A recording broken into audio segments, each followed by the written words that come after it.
Hello everyone, welcome to my YouTube channel the Priya diaries. I hope आप सब अच्छे होंगे। हमारी स्टोरी का नाम है तकदीर। ये उसका एपिसोड 11 होने वाला है। अगर आप सबको स्टोरी पसंद आए तो वीडियो को लाइक करें, शेयर करें एंड कमेंट में ज़रूर बताइए कि आपको स्टोरी कैसी लगी। एंड चैनल को सब्सक्राइब करना मत भूलिएगा। चलिए हम चलते हैं हमारी स्टोरी की तरफ। दूसरी तरफ रूही का कॉल कटने के बाद अक्षता वापस अपने डार्क लुक में आ चुकी थी। वो इस टाइम बड़े से सोफे पर अपने पैर पर पैर चढ़ाकर बैठी हुई थी और ठीक उसके सामने 3-4 आदमी अधमरे हालत में बंधे हुए थे। कितनी बार बोला है, जब तक मैं अंडरवर्ल्ड में हूँ तब तक कोई भी लड़कियों, बच्चों या ड्रग्स की स्मगलिंग नहीं करेगा। तुम तीनों में से किसको मेरी बात समझ नहीं आई थी? अक्षता ने एक सिगरेट निकालकर लाइटर से जलाते हुए बेहद सख्त आवाज में बोला।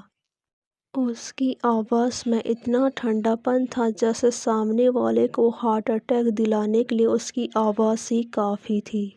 बेटियां सबकी सांझी होती है, उन्हें देखो मगर सम्मान से। बच्चे भगवान के रूप होते हैं और भगवान के भविष्य के साथ खिलवाड़ नहीं करते। इस देश के नौजवान आने वाले कल के सुनहरा भविष्य हैं। उन्हें इस तरह जहरीले ड्रग्स की लत लगाकर बर्बाद नहीं करते। रॉकी, शायद तुझे मेरी बात सीधी तरीके से समझ नहीं आई थी। चल अब तुझे क्वीन की लैंग्वेज में समझाती हूँ। अक्षता ने सिगरेट की एक लंबी कस ली और धुआं छोड़ते हुए अपने बॉडीगार्ड को कुछ इशारा किया। बॉस, कल हमने होलिका दहन मिस कर दिया, क्यों ना आज रावण दहन कर दिया जाए। सीता माँ ना सही पर हमने सीता माँ के स्वरूप इतने सारी लड़कियों को इन रावणों से बचाया है। आफ्टर ऑल बुराई पर अच्छाई की जीत का धमाकेदार सेलिब्रेशन तो बनता ही है, अक्षता के बॉडीगार्ड ने बोला, जिसे सुनकर अक्षता के होठों पर एक तिरछी से स्माइल आ गई। ऑफ कोर्स, अक्षता ने अपनी आधी जली हुई सिगरेट को नीचे फेंका और अपने जूतों से मसलते हुए बाहर आ गई। उसके साथ काव्या और उसके बॉडीगार्ड्स भी। अक्षता, हमने सारी लड़कियों को हॉस्पिटल पहुंचा दिया है।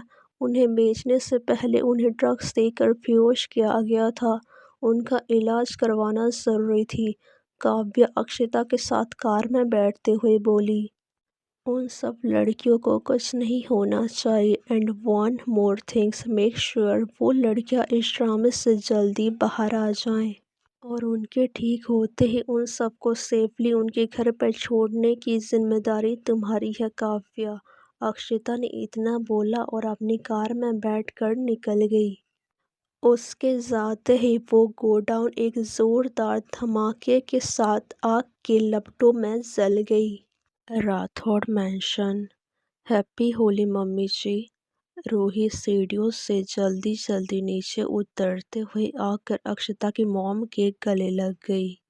हैप्पी होली बेटा, इतनी देर क्यों हो गई नीचे आने में? अक्षता की मॉम ने हल्का सा कलर लेकर उसके दोनों गालों में लगा दिया। बस डिसाइड करने में टाइम लग गया, क्या पहनूं। देखिए कैसी लग रही हूँ मैं। रूही एक कदम पीछे होकर गोल गोल घूमकर अक्षता की मॉम को अपना ड्रेस दिखाने लगी।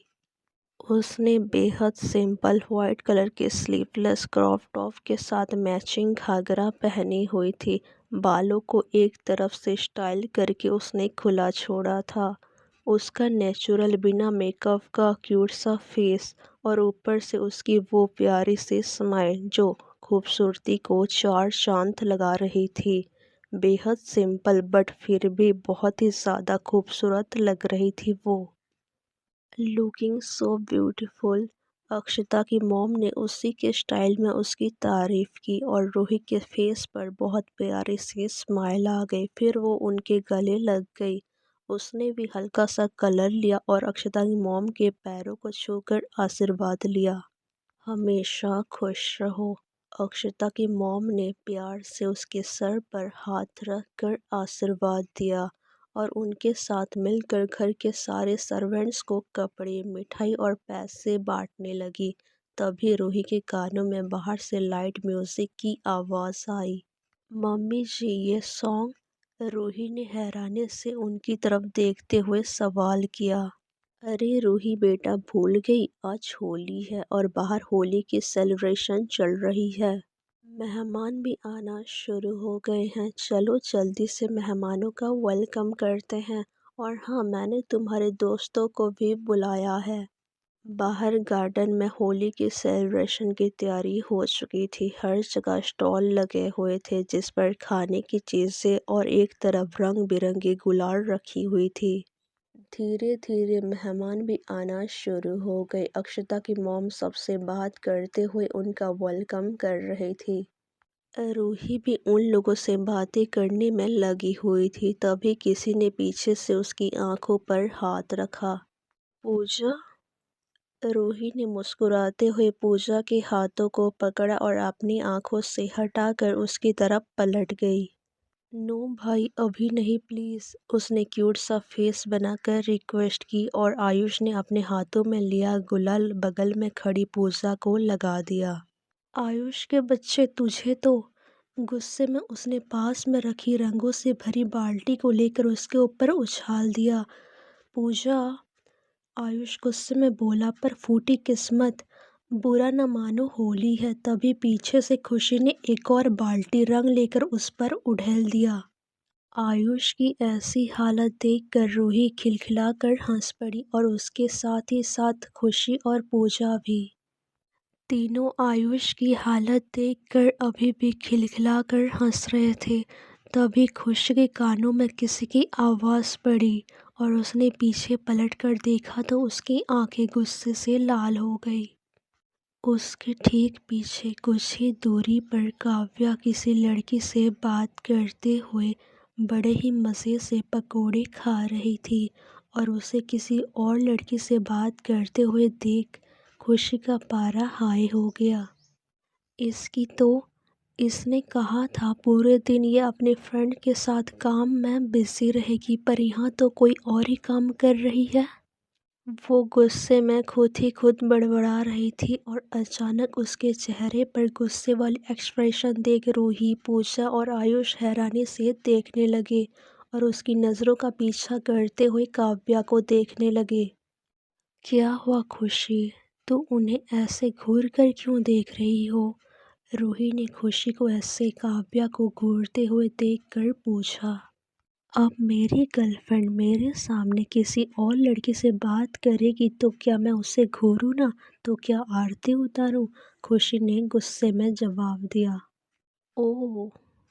तीनों ने एक साथ बोला, फिर अचानक से चिल्ला पड़े। क्या? गर्लफ्रेंड? तीनों ने एक साथ थोड़ा तेज आवाज में बोला और खुशी ने अपना माथा पीट लिया। चुप करो! चिल्ला के पूरे मोहल्ले को बताने का इरादा है क्या? वो तीनों की आंखें देखते हुए बोली और तीनों शांत हो गए। सीरियसली खुशी, काव्या तुम्हारी गर्लफ्रेंड है? रूही ने हैरानी से पूछा। उसे अभी भी यकीन नहीं हो रही थी।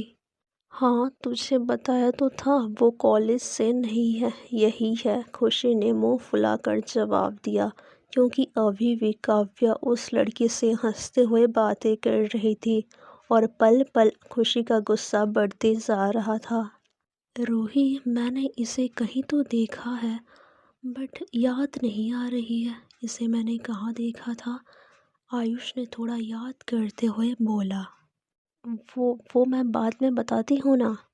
पहले खुशी जा, तू अपनी गर्लफ्रेंड को संभाल, कहीं वो लड़की उन्हें लेकर उड़ ना जाए। रूही ने हंसते हुए बोला। होली है। खुशी काव्या के पास जाकर गुस्से में उसे डांटने लगी। वहीं दूसरी तरफ आयुष ने हाथों में गुलाल लेकर पूजा की तरफ बढ़ा और पूजा ने उसके सीने पर हाथ रख कर पीछे की ओर धक्का दे दिया। सब एक दूसरे के साथ होली खेलने में बिजी थे, पर हमारी रूही की नज़रें तो अभी भी इधर उधर घूमते हुए अपनी वाइफ अक्षिता जी को ढूंढ रही थी। कहाँ हो आप? आ जाओ ना प्लीज़।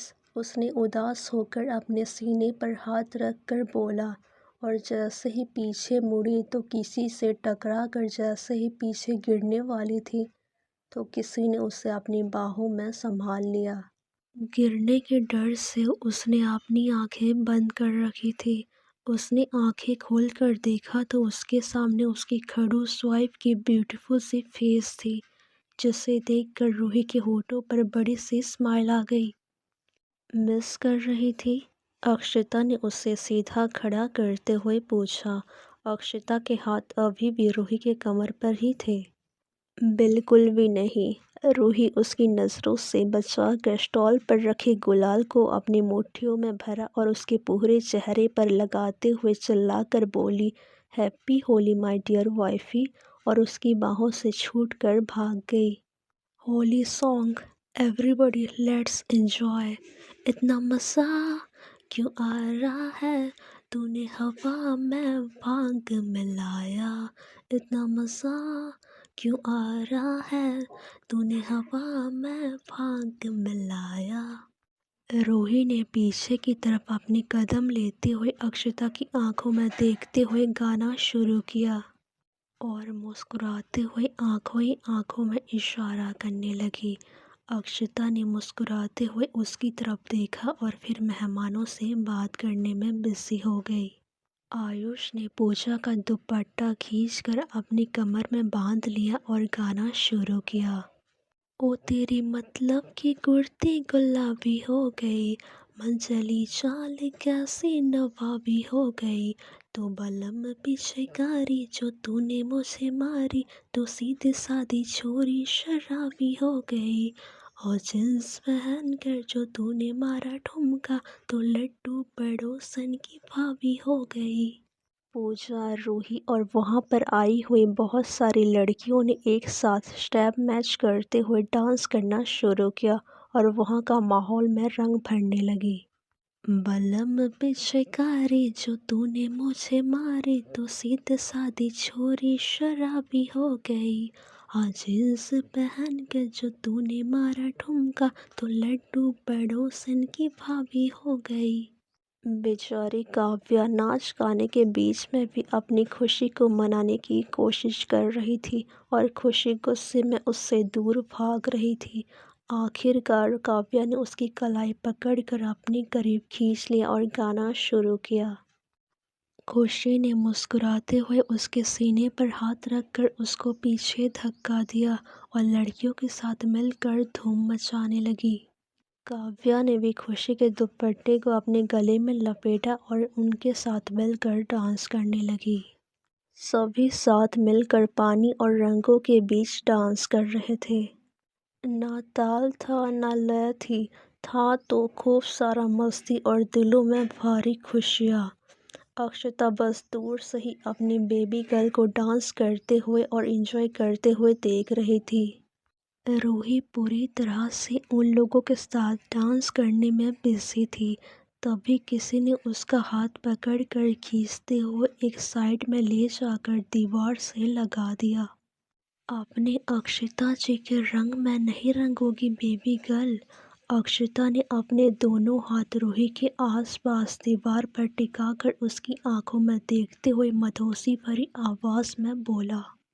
रूही ने एक पल उसकी आंखों में देखा और अगले ही पल नजरें चुराने लगी। रंग और पानी में भीगने की वजह से उसके कपड़े पूरी तरह से गीले हो चुके थे और उसके गीले बाल उसके चेहरे से चिपक रहे थे। ठंड से कहें या फिर अक्षिता के इतने करीब होने से उसके होठ और उसका पूरा बदन हल्का हल्का कांप रहा था। ये पहली बार थी जब उससे अक्षिता से नजरें मिलाने में शर्म आ रही थी।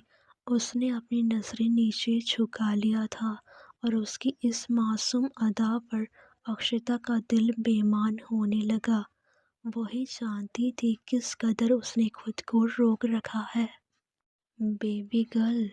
अक्षिता उसके चेहरे के बिल्कुल करीब अपना चेहरा ले जाकर धीरे से मधोसी भरी आवाज में बोली और जिया ने अपने घाघरे को मुट्ठियों में पकड़ लिया।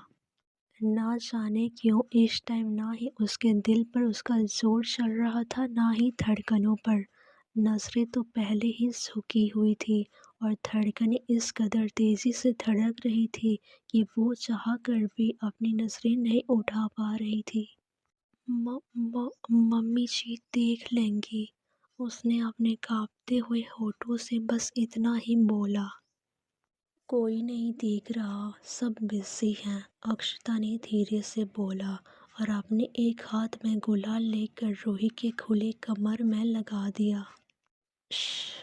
ना जाने अक्षता के छुअन से उसके पूरे बदन में सनसनी सी मच गई और उसके हाथ खुद ब खुद अक्षता के शोल्डर पर टाइट हो गई। अक्षता उसके चेहरे को देखते हुए अपने रंग से भरी हथेली को धीरे धीरे फिसलाते हुए पीछे की तरफ ले जाकर उसके पीठ पर घुमाने लगी। ये फीलिंग्स रूही के लिए न्यू थी। जैसे जैसे अक्षता के हाथ उसके बैक पर चढ़ रहे थे, वैसे वैसे उसकी मुट्ठियां अक्षता के शोल्डर पर कसती जा रही थी। अक्षता ने अचानक उसकी कमर पर हाथ रखकर उसे पीछे की तरफ पलट दिया। अब रूही की बैग अक्षता के सीने से लगी हुई थी और अक्षता ने अपने हाथ में गुलाल लेकर उसकी टमी पर फिसला रही थी। रूही गहरी गहरी सांस लेते हुए अपनी आंखों को बंद किए हुए थी। अक्षता ने गुलाल लेकर उसके सीने पर लगाते हुए उसके शोल्डर पर लेकर आई और वहां पर हल्का सा बाइट करके चूम लिया। अक्षता जी। रूही ना ही उसके छुअन को सह पा रही थी और ना ही उससे दूर जा पा रही थी। दोनों ही उसके लिए मुश्किल हो रही थी। अक्षता ने एक बार फिर उसे अपनी तरफ पलटा और दीवार से सटाकर उसकी गर्दन में गुलाल लगाने लगी। उसकी स्लोली स्लोली मूवमेंट रूही को बेचैन कर रहे थे। वो चाह कर भी अक्षता को रोक नहीं पा रही थी। बिना गुलाल लगाए उसका पूरा चेहरा गुलाबी हो चुकी थी।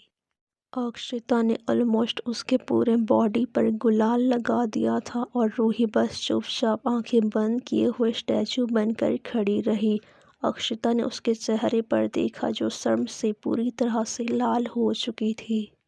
उसने मुस्कुराते हुए झुककर हमेशा की तरह उसके लोअर लिप्स पर बाइट कर लिया और धीरे से उसके कान में बोला, मुझे रंग नहीं लगाओगी? रूही ने अपना सरनाम में हिलाया और अगले ही पल शर्मा कर उसके सीने में छुप गई।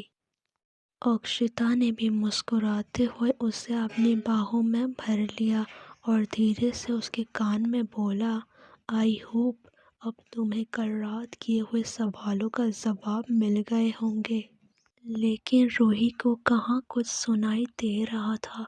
वो तो अक्षता की बाहों में खुद को छुपाकर अपने अंदर उठ रहे फीलिंग्स को दबाने की कोशिश कर रही थी। अक्षता के छुअन ने ना जाने उसके दिल में कैसी आग भड़का दी थी, जिसके असर से उसका दिमाग पूरी तरह से ब्लैंक हो चुकी थी। जब उसे एहसास हुआ वो अक्षता की बाहों में है तो वो और भी ज़्यादा शर्मा गई और उसकी बाहों से छूटने के लिए वो दूर होने लगी। पर वो जितना अक्षता की बाहों से छूटने के लिए दूर हो रही थी, अक्षता उस पर अपनी पकड़ और भी ज़्यादा स्ट्रॉन्ग कर रही थी। प्लीज़ छोड़िए ना मुझे, रूही ने धीरे से अपना सर उसके सीने से हटाकर बोला। वो इस टाइम अक्षता की बाहों में थी और जब उसने अपना चेहरा ऊपर उठाया तो उसका चेहरा अक्षता के चेहरे के बिल्कुल करीब थी।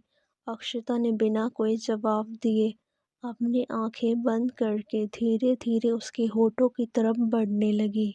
ना जाने रूही पर भी कैसी मदहोशी छाई हुई थी। उसने भी अपनी आंखें बंद कर लिया और अगले ही पल उन दोनों की होठ एक दूसरे के होठों से टच हो गई। अक्षिता रूही के लिप्स को अपने लिप्स में लेकर पैशनेटली किस कर रही थी और रूही भी मदहोश होकर उसका साथ दे रही थी। अक्षिता वो काव्या अचानक वहां पर आ गई। और उन दोनों को एक दूसरे में खोए हुए देखकर उसने जल्दी से अपनी आंखों पर हाथ रख कर अपना चेहरा दूसरी तरफ घुमा लिया।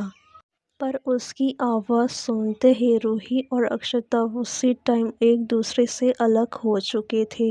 रूही जहां शर्म से अपनी नज़रें नीचे झुकाए हुई थी, वहीं अक्षता अपनी आंखों में गुस्से वाले एक्सप्रेशन लिए हुए बेचारी काव्या को घूर रही थी। आज की पार्ट में बस इतना ही। मिलता है नेक्स्ट पार्ट में। अगर आपको नेक्स्ट पार्ट सुनना है तो मेरे चैनल को सब्सक्राइब करिए। अगर स्टोरी पसंद आई हो तो वीडियो को लाइक करें, शेयर करें, कमेंट पर ज़रूर बताइएगा कि आपको स्टोरी कैसी लगी।